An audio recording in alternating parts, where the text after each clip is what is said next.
Thank you, John, and thank you, Mike, for that very clear exposition of government policy and the way forward. The next session is being taken by Toby Gethin, and Toby is a chartered member of the Royal Town Planning Institute and has experience of the planning and consenting process across the United Kingdom. As consents advisor, wave and tidal at the Crown Estate, his focus is now firmly set on wave and tidal projects and working with a wide variety of stakeholders, including developers, statutory advisors and decision makers. His work extends across Wales, Northern Ireland, Scotland and England. He'll be highlighting some of the work carried out by the Crown Estates in speaking on the UK wave and tidal industry and the Crown Estate. Toby. Thanks very much. Firstly, I just want to say thanks very much for inviting me. Delighted to be here and to have the opportunity to run through a little bit about the Crown Estate, what's happened over the past year, just kind of get some feedback from yourselves. So I'm wary of time, so I'll try and speed through things fairly quickly. So just before another thing before I begin, I just wanted to congratulate MEP on organising yet again another great seminar. It's the first time I've been here, but I've heard the other ones have been fantastic, and so far it's been a very interesting set of speakers that we've had. So agenda-wise, I just wanted to run through a little bit about the Crown Estate, talk about our work in wave and tidal energy across the UK, and then very quickly touch on next steps and further information. So, for those of you who are new to us, the Crown Estate is vested with the property rights, amongst other aspects, of offshore renewable energy around the UK. We're a commercial enterprise, and we have a statutory duty to enhance the value of our assets subject to good management. All the income we produce goes to the UK taxpayer, and in the context of low carbon and secure energy for the UK, we recognise that we have a particularly valuable asset of national importance, and we take the management of that asset very seriously. As many of you are aware, the Marine Estate involves various sectors, including offshore renewable energy, cables and pipelines, marine minerals, and carbon and gas storage. We have been active in the offshore renewable energy sector since about the mid-1990s, and working closely with various organisations across the country, industry, government, statutory advisors, etc., we have helped create the world's largest offshore wind market. We are now also helping to encourage and nurture the emerging wave and tidal industry to take shape. In 2012, over 45 gigawatts of new wind capacity was installed worldwide, an increase of about 20%, and that included 850 megawatts of new offshore wind in the UK. This takes the UK's total operating wind farm capacity to about 3 gigawatts. More is planned this year as part of the UK's offshore wind pipeline of over 45 gigawatts of potential capacity. We see a similar large-scale potential for wave and tidal. Due to the readiness of technologies, the timeframe will be longer. Projects of hundreds of megawatts are more likely next decade rather than this one, but the resource opportunity is clear.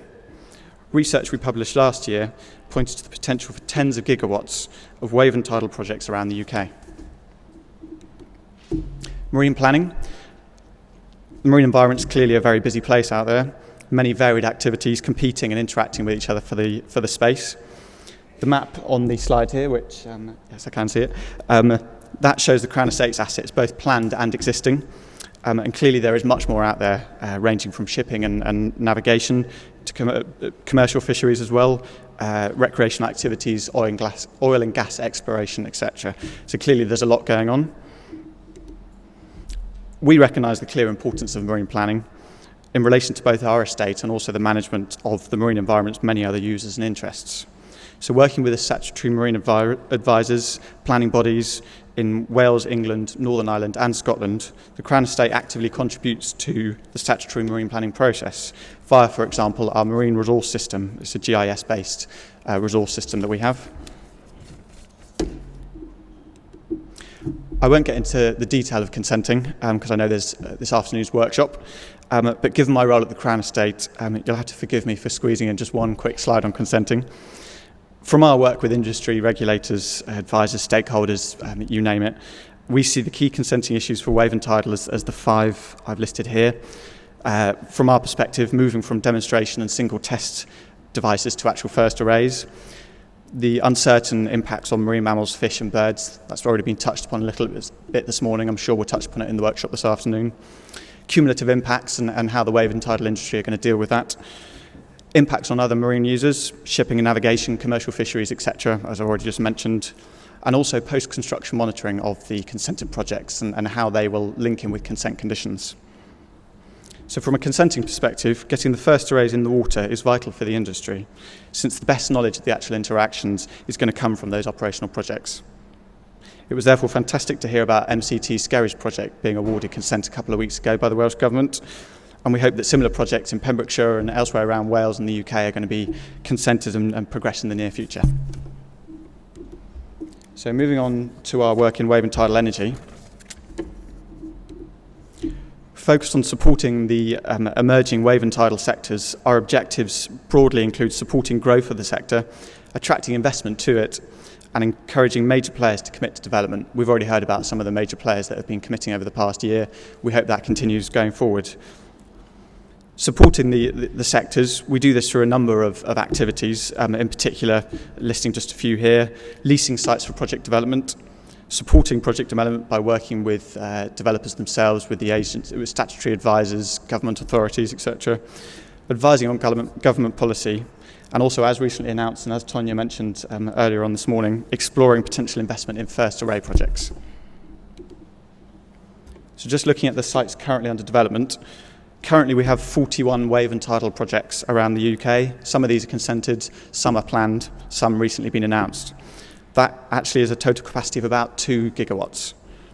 These sites are spread across the UK and range in size from individual test devices and demonstration projects through to larger first array and large-scale commercial projects. So I thought it was a good opportunity. My colleague, Dr. David Tudor, was here last year and I'm sure ran through a lot of the key issues at that time. I thought it was a good opportunity just to give you a bit of an update as to what's happened since that last seminar. Some of the things I'm going to talk through now, I'm sure many of you are aware about. Some of them may be a little bit new. So, if we move on to the key resource work that we've done, in partnership with the Welsh Government, other governments across the UK and various other bodies, the Crown Estate undertook work to assess the key areas of wave and tidal resource around the UK. As you can see from the 3 maps here, there is obvious potential for future production for the UK's wave and tides, with tens of gigawatts identified across the UK. For those who want to see the detail, if you haven't already had access to it, the reports are on our website, so please do check them out. Leasing. As a result of our demonstration project leasing and also the recent Northern Ireland leasing round that we held, the number of wave and tidal sites grew from about 35 a year ago, 34, 35, to about 41 now. And as I said, that's about roughly 2 gigawatts. Wales is playing an important role in this, particularly with the recently consented MCT Skerries project, also with TEL's consented 1.2 project close by, and their proposed 10 megawatt array off St David's Head, which we awarded a lease for last year. In terms of future leasing, as many of you know, and I think several of you contributed to, the Crown Estate completed an industry exercise or engagement exercise last year, trying to work out what future leasing the Crown Estate may need to do. The aim was to understand the industry's thinking, also get input from government and the like as well. So we're currently considering the responses we had to that engagement last year, and in due course we hope to be able to make an announcement. In the meantime, we do very much welcome further input from the industry and other stakeholders with regards to where you think we should be looking and what the appetite of the industry is. So with an increasing number of wave and tidal technologies now beginning to be proven, from an engineering perspective, essentially moving from the left to the right on the slide here, it's timely for the industry to move to the first array demonstration projects. Indeed, such projects we see as a critical path to larger developments across the UK and Wales and Scotland and everywhere else. Several of these first array projects are now consented or nearing consent, and they're therefore moving towards final investment decisions. As such, we see first arrays as a critical milestone for the industry to cover next. Work we did last year suggested that given the high starting costs, current technology risks and available subsidies in the current economic climate, financing first arrays is not going to be straightforward. At the same time, developing first arrays is crucially important, since without line of sight of project revenues, there is no case for development of projects or indeed further investment in technologies. Given this, we are trying to help raise the capital needed for construction by offering to co-invest up to £20 million in up to 2 wave and or tidal projects around the UK. Our essential aim is to catalyse investments by others and aid in the progress of the industry as a whole in these critical first array projects. We're delighted with the response we've had so far to the offer that we announced in February, and over the coming months we'll be working with the various developers and number of parties to consider potential investments in the future. Moving on, in a joint initiative with the Department for Energy and Climate Change, we've been looking to improve knowledge sharing in the sector. Since the last MEP seminar last year, our initiative to do this, the Knowledge Network, has taken shape. The network aims to encourage information exchange across the industry and help accelerate learning and knowledge transfer to facilitate industry and reduce the costs. It will act as a central portal, exchanging information, data and knowledge, for example, signposting the great work of the MRES that the Welsh Government has done, amongst many other things that are out there. Much of the information will be available free of charge, and direct links will be given to external websites, external places where the information is, and users will be able to agree commercial terms to access certain data where it's not freely available. The Knowledge Network will be up and running soon, we hope in the next couple of months. If you want to register your interest, or indeed if you have any useful information that you think could be signposted on the Knowledge Network, please do email the email address you see there and do get in contact and let us know. I think I've got a couple more slides. As I'm sure many of you are aware, the Crown Estates Enabling Actions Programme in Pentland Firth, Orkney Waters in Scotland, it covers a number of issues ranging from supply chain, grid, consenting, health and safety. And we identify and progress projects in collaboration with particularly the Pentland Firth, Orkney Waters developers, but also with a range of other stakeholders, both in Scotland and elsewhere around the UK. We do that kind of collaborative sort of work to ensure that the projects that we do take forward are going to help answer some of those key issues for the industry.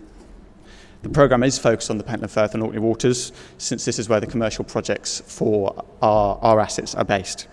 However, we are aware of the wider potential UK relevance in Wales, in England and in Northern Ireland, and we do actively seek to ensure that the projects we produce are, where possible, as relevant to the industry.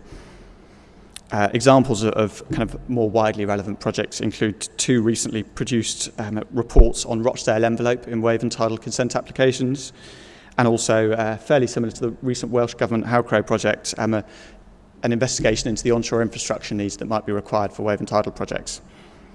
That's specifically focused in Pentland Firth, but it has wider, hopefully useful information as well. We have a number of other ongoing projects too.